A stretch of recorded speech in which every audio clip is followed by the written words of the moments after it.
Hello students, today we will discuss about relationship between edge length and radius of an atom. आज हम as length और radius के बीच की relationship को check करेंगे। सबसे पहले हम ये देखते हैं जो रेडियस ऑफ एटम एक्चुअली में होता क्या है। Radius of atom, radius of atom के बारे में हम प्लस वन क्लास के अंदर डिटेल से पढ़ चुके हैं। ये हमारे दो एटम हैं,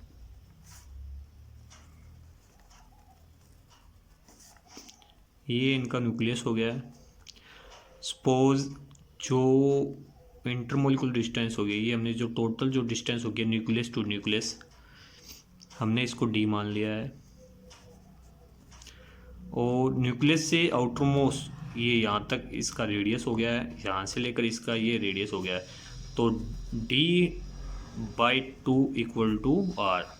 तो आप इसको बोल सकते हो जो D है वो इज इक्वल टू है 2r के, और अगर रेडियस अगर यहाँ से आप निकालोगे तो D/2 हो जाएगा। ये थी हमारी रेडियस ऑफ एन एटम।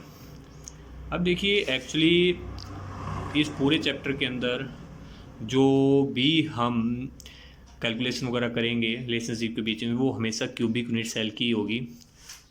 अगर हम इज लेंथ चेक करते हैं, is length of unit cell, तो हमेशा क्यूबिक की चलेगी, क्यूबिक यूनिट सेल की।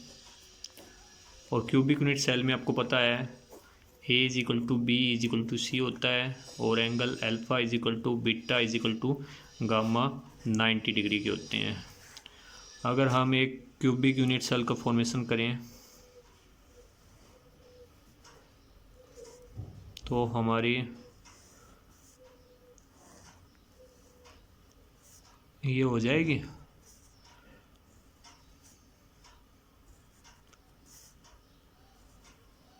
ये हो गई है।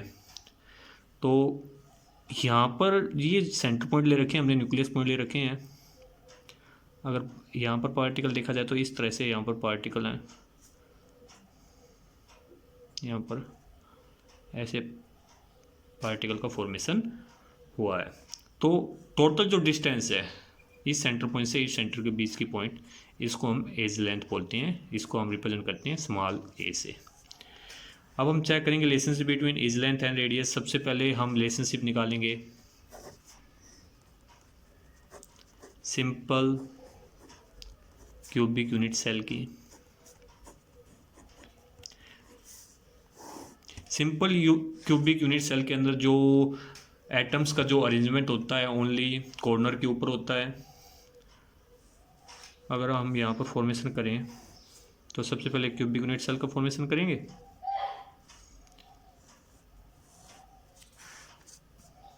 तो ये होगी हमारी क्यूबिक यूनिट सेल। और सिंपल क्यूबिक यूनिट सेल के अंदर जो पार्टिकल का जो अरेंजमेंट होता है ओनली कॉर्नर के ऊपर होता है। तो टोटल कॉर्नर हमारे 8 हो गए हैं।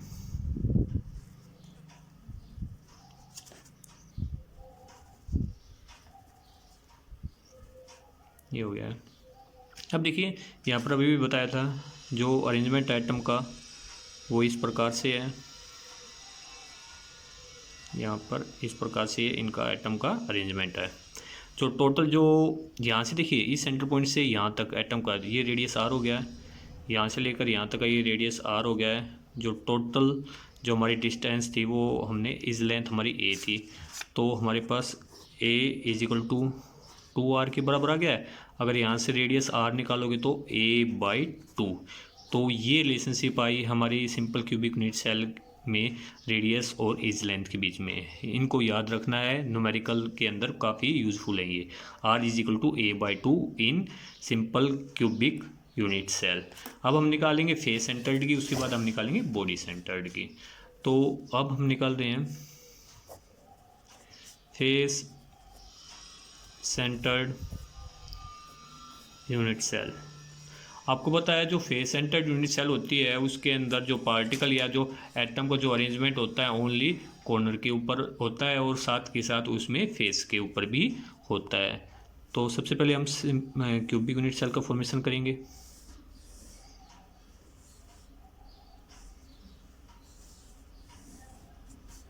ये हमारी हो गई है क्यूबिक यूनिट सेल। और एफसीसी के अंदर जो पार्टिकल या एटम्स का जो अरेंजमेंट होता है कॉर्नर के साथ फेस के ऊपर भी होता है। तो टोटल कॉर्नर तो हमारे 8 हो गए हैं और जो टोटल फेस होते हैं हमारे 6 होते हैं।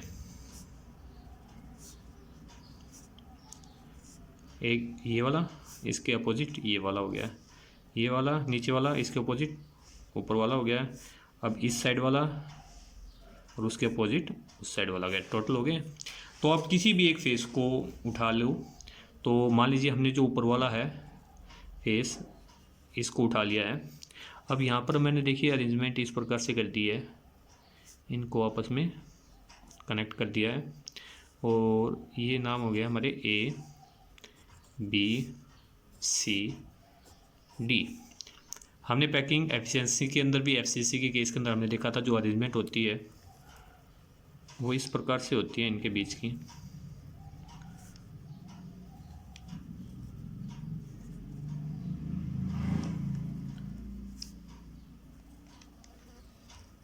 ये होता है ये आपस में टच कर रहे हैं। ये हमारी AC हो गई है, ये हमारी BC हो गई है, ये हमारी AB हो गई है, ABC यहाँ पर ये हो गया। जो टोटल A और C थी आपको पता थी, हमने पहले भी निकाली थी। AC इज इक्वल टू हमारी 4R के बराबर है। AB हमारी एज लेंथ है वो हो गई है AB is equal to A।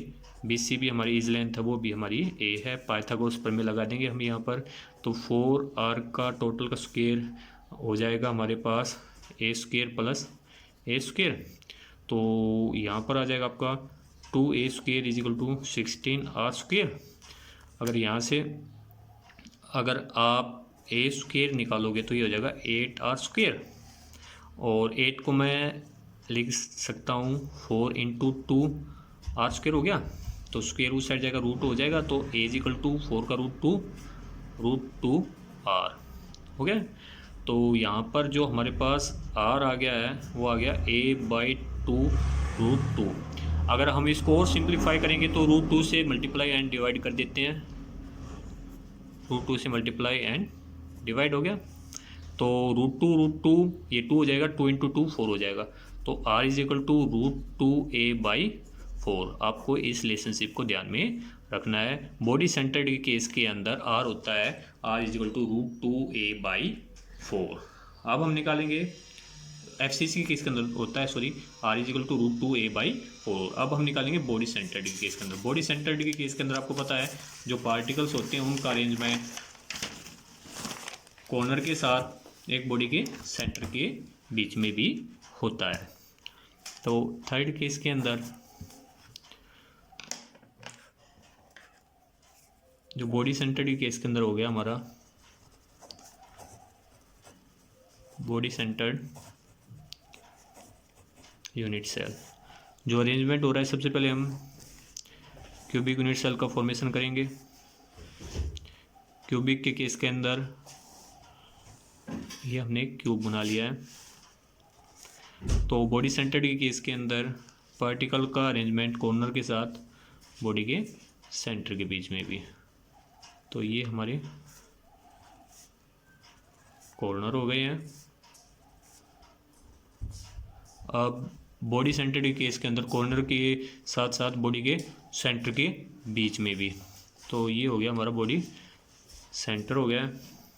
अब देखिए इसको मैं इसके साथ कनेक्ट कर देता हूँ।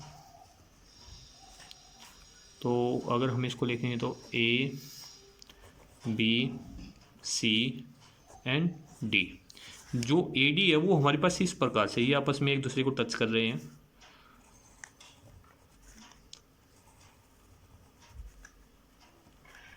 ये है आपके पास AD। अगर आप AD निकालोगे तो AD है हमारे पास 4R। AB BC और CD इज लेंथ हैं, ये हमारे पास हो गई हैं A एंड A। और जो AD है हमारे पास बॉडी डायगोनल है। तो यहाँ पर अगर हम देखिए जो AD है अगर यहाँ पर पाइथागोरस प्रमेय लगाएंगे तो 1 2 3 इन तीन साइड का स्क्वायर इस स्क्वायर के बराबर आ जाएगा।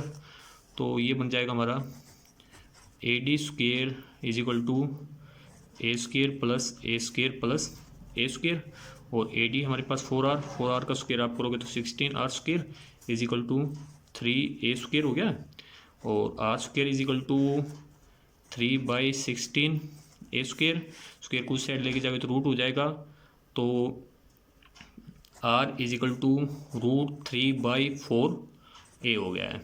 तो ये हमारी रिलेशनशिप आ गई है बॉडी सेंटर्ड के केस के अंदर रेडियस और इज लेंथ की। देखिए फेस सेंटर्ड के केस के अंदर हमारे पास जो रिलेशनशिप निकल के आई थी हमारे पास थी √2a/4।